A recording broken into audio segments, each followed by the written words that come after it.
Hello good morning दोस्तों।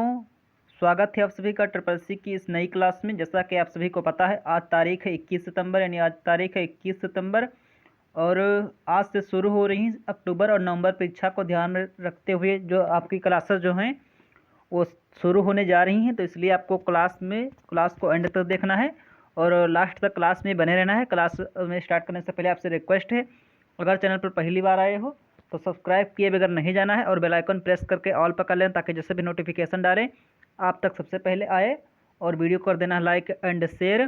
तो ये प्रैक्टिस क्लास होगी जिसमें 20 क्वेश्चन डिस्कस करेंगे। रोज़ सुबह 7 बजे क्लास होगी, नहीं रोज़ सुबह 7 बजे क्लास होगी। सुबह 7 बजे रोज़ क्लास होगी, आपको इसी चैनल पर मिल जाएगी। और इसमें 20 क्वेश्चन जो है डिस्कस करने जो कि बहुत ही महत्वपूर्ण हैं। तो आज से क्लास स्टार्ट होने जा रही हैं। अगर आपने अभी तक तैयारी करना स्टार्ट नहीं की है तो जो है तैयारी करना स्टार्ट कर दीजिए। आज से लग जाइएगा और अगले 30 दिन तक, यानी जब तक आपका एग्ज़ाम नहीं हो जाएगा तब तक गारंटी हमारी कि हम आपको अच्छे से पढ़ाएंगे, अच्छे से क्वेश्चन आपको कराएंगे। तो ये रही आज की इन्फॉर्मेशन। अगर टेलीग्राम चैनल ज्वाइन करना चाहते हो ज्वाइन कर लीजिएगा, वहाँ पर PDF इस क्लास की मिल जाएगी, यानी फ्री में यानी आपको क्वेश्चन को लिखना नहीं पड़ेगा, आपको PDF जो है मिल जाएगी। और 60 नोट्स बना दे, एक कॉपी लेकर चलिए, एक पेन भी लेकर बैठ कर चलिए, 60 नोट्स बनाते चलिए। तो स्टार्ट करते हैं आज की क्लास। तो देखते हैं पहला क्वेश्चन से आप क्या है। उससे पहले एक और जो कुछ लोग कमेंट्स किए थे, जैसे कि अरफान राजा जी हैं और प्रिया राजपूत हैं, योगिता पांडे हैं, सूरज के पी, इन लोगों ने जो कमेंट्स किए थे अच्छे अच्छे कमेंट्स, इन सभी लोगों को धन्यवाद। और ये सभी लोग हमारे रेगुलर स्टूडेंट्स से, ये लोग डेली जो क्लास देखते हैं। क्या हमने क्वेश्चन पूछा था कि OSI लेयर कितनी होती है? 7 लेयर होती है। आप सही को होता है कि OSI जो लेयर होती हैं वो 7 लेयर होती है, लेकिन उसमें जो पूछा था कौन कौन सी लेयर होती है, तो जो है अरफान राजा और योगिता पांडे जी ने बहुत अच्छे से लिखा था, लेकिन योगिता पांडे जी ने सभी लेयर को नहीं लिखी थी। तो लेकिन अरफान राजा ने एक ट्रिक भी इसमें दी थी और सभी लेयर को लिखा था। Presentation layer, data layer, network layer, transport layer, session layer, presentation layer और एप्लीकेशन लेयर। तो अगर आपको ये सभी लेयर नहीं पता है तो आप लोग इनको एक बार जरूर नोट करके लिख लेना है।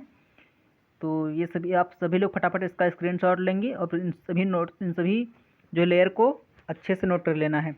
इन्होंने एक ट्रिक भी दी थी, PDNTSPA, यानी प्यारे दोस्त नीलेश तुम्हारी शादी पर आऊँगा, यानी प्यारे दोस्त नीलेश तुम्हारी शादी पर आऊँगा। तो इस तरीके से आप OSI लेयर जो याद कर सकते हो। तो स्टार्ट करते हैं आज के क्वेश्चन की तरफ। आज के क्वेश्चन आपकी स्क्रीन पर, पहला क्वेश्चन आपकी स्क्रीन पर, डेली क्लास आपको देखना है। आज से निश्चय कर लेना है कि आज से आप कोई भी क्लास नहीं छोड़ोगे। तो यहाँ पर पूछा गया क्वेश्चन है, मुख्य रूप से कंप्यूटर को कितने भागों में बांट सकते हैं?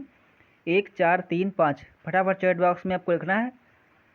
सभी लोग एक बार क्लास को शेयर कर दें ताकि ज़्यादा से ज़्यादा लोगों की संख्या में जो है लोग जुड़ सके इस क्लास से। और अक्टूबर नवंबर परीक्षा को ध्यान में जो है क्लासेस स्टार्ट हो चुकी हैं, तो इसलिए आज से आपको एक भी दिन नागा नहीं करना है। तो मुख्य रूप से कंप्यूटर को कितने भागों में बांट सकते हैं? तो मुख्य रूप से कंप्यूटर को अगर आपको बांटना है तो कितने भागों में बांटोगे? 3 भागों में बांटोगे, यानी 3 भागों में मुख्य रूप से कंप्यूटर को आप बांट सकते हो। किन किन भागों में? तो वो भाग हैं आपके, जैसे भाग हैं मुख्य, अगर आपको कंप्यूटर को 3 भागों में बांटना तो कौन कौन से 3 भाग हैं आपको नोट करके लिखना है। एक तो है एनालॉग, यानी एक एनालॉग कंप्यूटर है, एनालॉग कंप्यूटर है। और दूसरा है डिजिटल कंप्यूटर, डिजिटल कंप्यूटर। और एक है आपका हाइब्रिड कंप्यूटर, यानी एनालॉग, डिजिटल और हाइब्रिड कंप्यूटर। इन 3 भागों में जो है मुख्य रूप से कंप्यूटर को आप बांट सकते हो। इनके और अदर पार्ट्स होते हैं, यानी इन एनालॉग के भी 2 पार्ट्स होते हैं, माइक्रो और मिनी। और डिजिटल के जो है 3 पार्ट होते हैं, मिनी, मेन फ्रेम्स और सुपर कंप्यूटर। तो ये सभी आपको पॉइंट्स लिख लेना है, की पॉइंट्स से ये बुलेट पॉइंट्स आपको लिखना है आपके शॉर्ट नोट्स में। और इस क्लास की PDF आपको मिल ही जाएगी, फ्री में PDF मिल जाती है। टेलीग्राम चैनल को ज्वाइन कर लेना, लिंक डिस्क्रिप्शन बॉक्स में फ्री मिल जाएगी। तो डेली क्लास आपको देखना ही देखना है। तो कितने भागों में बांट सकते हो? तो मुख्य रूप से कंप्यूटर को 3 भागों में बांट सकते हैं, एनालॉग, डिजिटल और हाइब्रिड। बारिश थोड़ी हो रही है तो इसलिए थोड़ा आपको दिक्कत हो रही होगी आवाज़ में। तो निम्नलिखित में से कौन सा एक आउटपुट डिवाइस है बताना है? स्कैनर है, माउस है, कीबोर्ड है, फिर प्रिंटर है। तो यानी जो आउटपुट डिवाइस बताना है जो आपको आउटपुट देती हैं, थोड़ा ज़्यादा जो है आपको डिस्टर्ब कर रही हैं, थोड़ा रुक जाइए। तो क्वेश्चन नंबर 2 का राइट आंसर क्या बनने वाला? चैट बॉक्स में फटाफट लिखें। तो इसका राइट आंसर क्या बनेगा? स्कैनर कैसी डिवाइस है? स्कैनर एक प्रकार की इनपुट डिवाइस है, माउस भी इनपुट डिवाइस है, कीबोर्ड भी इनपुट डिवाइस है। प्रिंट बचता है प्रिंटर। तो प्रिंटर आपका कैसा डिवाइस है? प्रिंटर एक प्रकार का आउटपुट डिवाइस है। तो ये बात आपको ध्यान रखना है। क्वेश्चन नंबर 3 है हमारा, माइक्रोफोन एक ऐसी डिवाइस है, यानी माइक्रोफोन एक ऐसी डिवाइस है, इनपुट आउटपुट स्टोरेज या फिर इनमें से कोई नहीं। ये पहली क्लास यानी प्रैक्टिस सेट, ये फर्स्ट प्रैक्टिस सेट है, तो इसलिए यहाँ पर आपको डेली प्रैक्टिस सेट होंगे, यानी पहला प्रैक्टिस सेट है। और आपकी पूरी किताब से जितने भी आपके 9 चैप्टर्स हैं, आप जो आप पढ़ते हो यानी ट्रिपल सी के जो पढ़ते हो, उसमें 9 चैप्टर्स हैं। 9 चैप्टर्स के क्वेश्चंस को हम आपके लिए टच कराएंगे। तो इसमें जो प्रैक्टिस सेट में जो क्वेश्चंस होंगे वो 9 चैप्टर्स से होंगे, अलग अलग क्वेश्चंस होंगे, बहुत इंपॉर्टेंट क्वेश्चंस हैं ये। तो माइक्रोफोन कैसे डिवाइस बताना है आपको। तो माइक्रोफोन एक प्रकार का इनपुट डिवाइस है। उससे क्या करते हो, आप इनपुट देते हो अपनी साउंड को उसमें रिकॉर्ड करने के लिए, आप उसका यूज करते हो माइक्रोफोन का। क्वेश्चन नंबर 4 हमारा है, डॉट मैट्रिक्स प्रिंटर किस प्रकार का प्रिंटर है। जो डॉट मैट्रिक्स प्रिंटर है ये किस प्रकार का प्रिंटर है, इम्पैक्ट है, नॉन इम्पैक्ट है, सिंपल है, फिर सुपर प्रिंटर है। तो सही आंसर आप लोग चैट बॉक्स में लिखे फटाफट, कैसा प्रिंटर है, डॉट मैट्रिक्स प्रिंटर है। तो प्रिंटर कितने प्रकार के होते हैं, प्रिंटर आपके 2 प्रकार के होते हैं। एक इम्पैक्ट प्रिंटर होता है, यानी एक इम्पैक्ट प्रिंटर होता है, और ये प्रिंटर जो आपके हैं वो 2 प्रकार के होते हैं। एक इम्पैक्ट प्रिंटर होता है और एक नॉन इम्पैक्ट प्रिंटर होता है, नॉन इम्पैक्ट प्रिंटर। तो पूछा गया डॉट मैट्रिक्स कैसा प्रिंटर है। डॉट मैट्रिक्स जो है वो एक प्रकार का इम्पैक्ट प्रिंटर है। और डिजिव्हेल प्रिंटर कैसा है, डिजिव्हेल प्रिंटर जो पूछा जाए तो नॉन इम्पैक्ट प्रिंटर। तो यहाँ पर राइट आंसर क्या बनने वाला है, ऑप्शन नंबर ए, यानी जो डॉट मैट्रिक्स प्रिंटर है वो इम्पैक्ट प्रिंटर है। तो ये बात आपको पता होनी चाहिए। तो क्वेश्चन नंबर आज का हमारा 5th है, प्लॉटर एक आउटपुट डिवाइस है, सही गलत में जवाब देना है। राइट आंसर क्या बनने वाला है, फटाफट आपको चैट बॉक्स में लिखना है। यानी प्लॉटर जो है आपका होता है एक प्रकार का आउटपुट डिवाइस है। ट्रू फॉल्स, सही गलत में जवाब देना है, फटाफट चैट बॉक्स में लिखिए क्या होगा सही जवाब।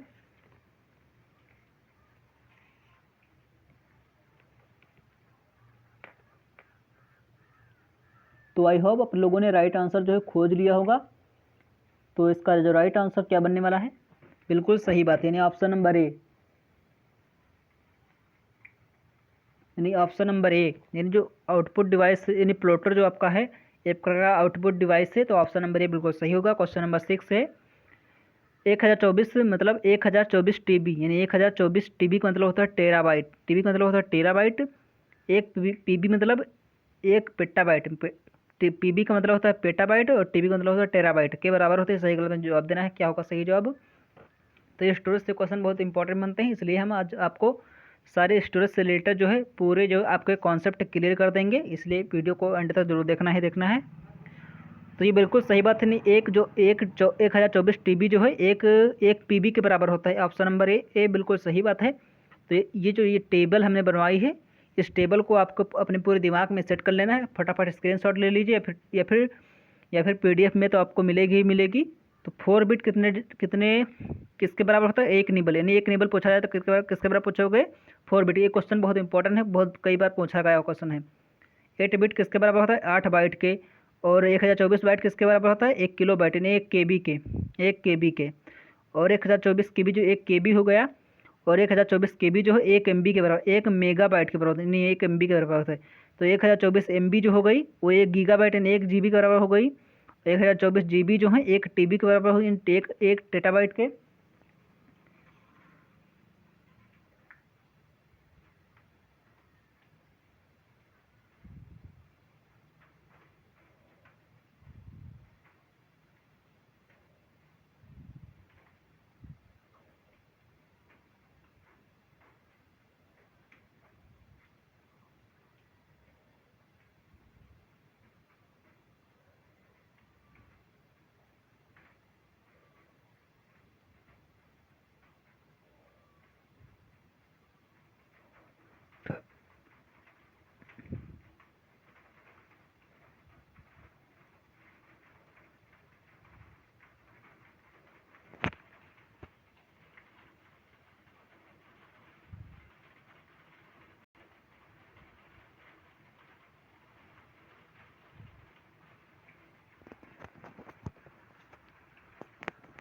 एक 1024 TB जो है 1 टेटाबाइट के बराबर होता है, 1024 TB जो है 1 पेटाबाइट के बराबर होता है। यही क्वेश्चन आपसे पूछा गया, नहीं यही क्वेश्चन तो आपसे पूछा गया है। तो ये सभी आपको स्टोरेज का जो मतलब जो स्टोरेज है ये आपको ध्यान रखना है, बहुत इंपॉर्टेंट है। तो इसलिए आप इसको PDF में ज़रूर देखना 1-2 बार। आपके सारे डाउट क्लियर हो जाएंगे। एक 4 बिट मतलब 1 nibble, 8 bit 1 byte, 1024 byte 1 kilobyte, 1024 KB 1 MB, 1024 MB 1 GB, 1024 GB 1 TB, 1024 TB 1 PB।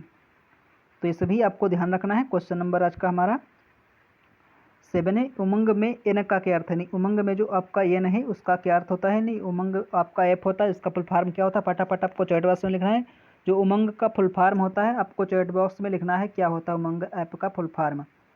तो आपको उसमें एन का भी पता होना चाहिए कि एन का क्या पता होता है। न्यू एज, न्यू एजेंसी, फिर इनमें से कोई नहीं। तो उमंग का फुल फॉर्म क्या होता है? Unified mobile application for new age governance. अगर आपको नहीं पता जरूर लिखना है आपको, unified mobile application for new age governance. ये 13 भाषाओं में उपलब्ध है, 100 से अधिक योजनाएं इसमें हैं। 13 भाषाओं में उपलब्ध है और 100 से अधिक योजनाएं इसमें होती हैं। और 2017 में इसका जो मतलब 2017 में ये लॉन्च हुआ, 2017 में उमंग ऐप लॉन्च हुआ है। और इसका जो एन का जो अर्थ है वो होता है न्यू एज मतलब unified mobile application for new age governance होता है। तो न्यू एज उसमें होगा, ना कि न्यू, केवल न्यू नहीं होगा बल्कि न्यू एज होगा। तो इसलिए आपको कंफ्यूज करने के लिए दे देता है कि न्यू, लेकिन उसमें न्यू एज आपको लगाना है। ऑप्शन नंबर बी ध्यान रखना है। क्वेश्चन नंबर आज का 7-8 है। माई जीओवी ऐप क्या है? माई जीओवी जो ऐप है वो क्या है? ऐप है, सर्च इंजन है, ब्राउजर है, फिर इनमें से कोई नहीं। वेरी इंपॉर्टेंट क्वेश्चन है, कई बार एग्जाम में पूछा हुआ क्वेश्चन कि माई जीओवी ऐप क्या है। जैसा कि इसके नाम से ही पता चल रहा होगा कि ऐप, तो ये ऐप ही होगा, यानी ऑप्शन नंबर ए यानी ऐप है। माई जीओवी जो है ऐप है, भारत सरकार द्वारा लॉन्च किया गया ऐप है। क्वेश्चन नंबर 9 है। लाइनक्स ऑपरेटिंग सिस्टम कब बना है? जो लाइनक्स आपका ऑपरेटिंग सिस्टम है ये कब बना है? और अब क्लास को आप लाइक कर सकते हो, अगर आपको पसंद आ रही क्लास तो आप लाइक कर सकते हो। तो लाइनक्स ऑपरेटिंग सिस्टम कब बना था ना? 1990, 1980, 1981, फिर 1991। तो एक बात आपको ध्यान रखना है, लाइनक्स जो ऑपरेटिंग सिस्टम है उसके जो फाउंडर हैं वो लाइनस टोरवाल्ड्स, ये बात आपको पता होनी चाहिए।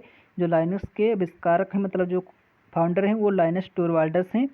ये क्या है? एक ओपन सोर्स ऑपरेटिंग सिस्टम, यानी ओपन सोर्स ऑपरेटिंग सिस्टम, इस बात को आपको पता होना चाहिए। कई बार पूछ लिया जाता है कि लाइनक्स कैसा ऑपरेटिंग सिस्टम है, तो ओपन सोर्स मतलब आपको इसके लिए, आपको यूज करने के लिए आपको कोई पेड नहीं, कोई पैसा नहीं खर्चा करना होगा, आपको फ्री ऑफ कॉस्ट उपलब्ध हो जाता है। ओपन सोर्स मतलब होता है फ्री ऑफ कॉस्ट। तो 1991 में लाइनस टोरवाल्ड्स के द्वारा परिचित कराया गया था। Option number D. Question number 10 है। कर्नेल क्या है? जो कर्नेल आपसे पूछा गया कर्नेल क्या है बताना है। सही जवाब ऑपरेटिंग सिस्टम है, अ पार्ट ऑफ लाइनक्स है, फिर सर्च इंजन है, फिर ब्राउजर है। तो कर्नेल के बारे में कुछ इंपॉर्टेंट क्वेश्चन से बताना है आपको, क्या होगा सही जवाब।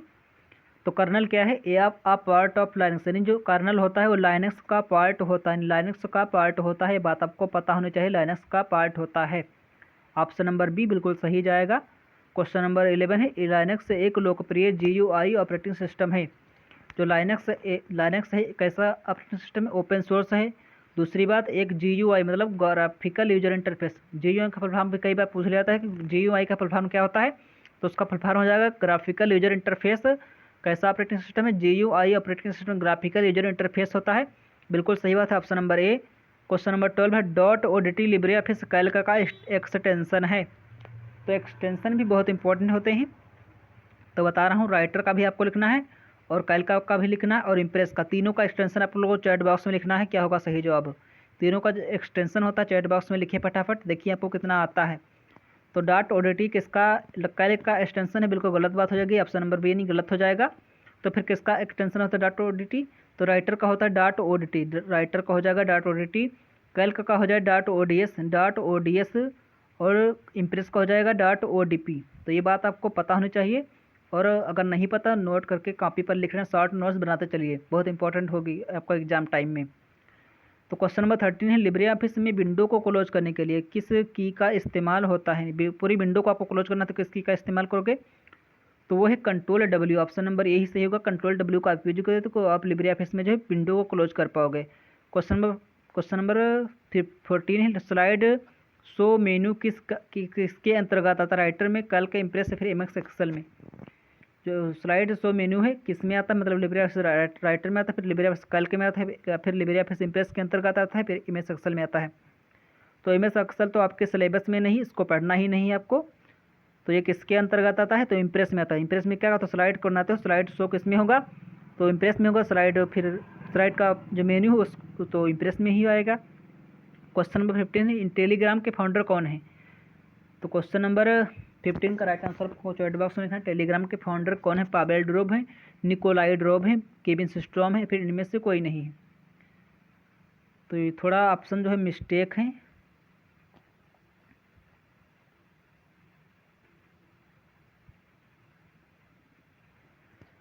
तो थोड़ा ऑप्शन मिस्टेक, इसको सही कर लेना है, करेक्ट कर लेना है। तो ए एंड बी बात है नहीं, जो टेलीग्राम के जो फाउंडर हैं पावेल ड्रोब भी हैं, निकोलाई ड्रोब भी हैं, ये दोनों भाई हैं, इन दोनों ब्रदर हैं। तो इन दोनों लोगों ने मिलकर जो है टेलीग्राम की स्थापना की थी।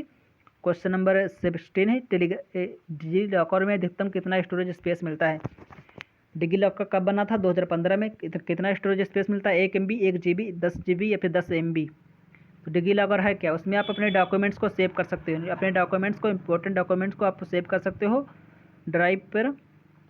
तो इसमें कितना कितने स्टोरेज तक आप अपने डॉक्यूमेंट को सेव कर सकते हो, तो 1 GB, ऑप्शन नंबर ए यानी 1 GB। एक क्वेश्चन पूछा था कि डिजी लॉकर का यूज करने के लिए निम्न में से किसकी आवश्यकता होती है, तो आधार कार्ड यानी आधार नंबर की आवश्यकता होती है। ये क्वेश्चन आपको पॉइंट लिखना है। डिजी लॉकर का अगर आपको यूज करना है तो आधार नंबर की आवश्यकता होगी। डिजी लॉकर 2015 में बनकर शुरू होनी, फरवरी 2015 में शुरू किया गया। SMTP प्रोटोकॉल पोर्ट नंबर 25 का उपयोग करता है, सही गलत। यानी SMTP जो प्रोटोकॉल है पोर्ट नंबर 25 का यूज करता है, सही गलत में जवाब देना है। ऑप्शन नंबर बिल्कुल सही बात है, port number 25 SMTP simple mail transfer protocol, इसका फुल फॉर्म होता है। क्रेडिट कार्ड में बैंक में 12 अंक होते हैं, क्रेडिट कार्ड जो है आपका 12 अंक होते हैं, सही है पर गलत है, तो ये बिल्कुल गलत हो जाएगा ऑप्शन नंबर बी, क्योंकि क्रेडिट कार्ड में होते हैं 16 अंक, यानी क्रेडिट कार्ड में होते हैं 16 अंक, 12 अंक किस में होते हैं, 12 अंक होते हैं आधार कार्ड में। तो ये पॉइंट्स आपको पता नहीं, 12 अंक आधार कार्ड में होते हैं, क्रेडिट कार्ड में होते हैं 16 अंक। Question number 19, tip is stand, tip का फुल फॉर्म बताना है, TIFF का फुल फॉर्म बताना है। The image file format, tagged image file format, tagged image file format, the image fax format. तो राइट आंसर आपको देना चैट बॉक्स में फटाफट। क्वेश्चन नंबर 19 का राइट आंसर क्या बनने वाला है, तो इसका राइट आंसर क्या बनेगा, tagged image file format, tagged image file format, option number B ही राइट हो जाएगा।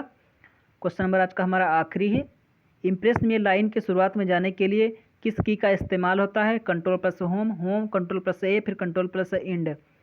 तो इसका जो राइट आंसर है आप लोगों को कमेंट बॉक्स में देना, फटाफट इसका स्क्रीनशॉट लेना है, कमेंट बॉक्स में इसको लिख देना है। ऑफलाइन कमेंट बॉक्स में आपको होमवर्क के लिए क्वेश्चन रहेगा, डेली आपको होमवर्क के लिए क्वेश्चन मिलता है हमारी क्लास में, तो इसका जवाब आपको देना ही देना। और ये रही आज की टॉप 20 क्वेश्चंस। अगर आपको क्लास पसंद आए तो लाइक करके जरूर जाना है, और आपको क्लास कैसे लगी कमेंट बॉक्स में आपको लिखना ही लिखना है। एंड आपने इस 20 में से कितने स्कोर किए, 20 में से आपने कितना स्कोर किया उसको भी लिखना है, ताकि हम समझ पाएँ कि आपको कितना नॉलेज आ रहा है। तो चैनल पर पहली बार सब्सक्राइब कर लेना है, टेलीग्राम चैनल ज्वाइन कर ले, वहाँ पर PDF मिल जाएगी। तो मेरे नेक्स्ट वीडियो तक के लिए रखिए अपना ख्याल, धन्यवाद।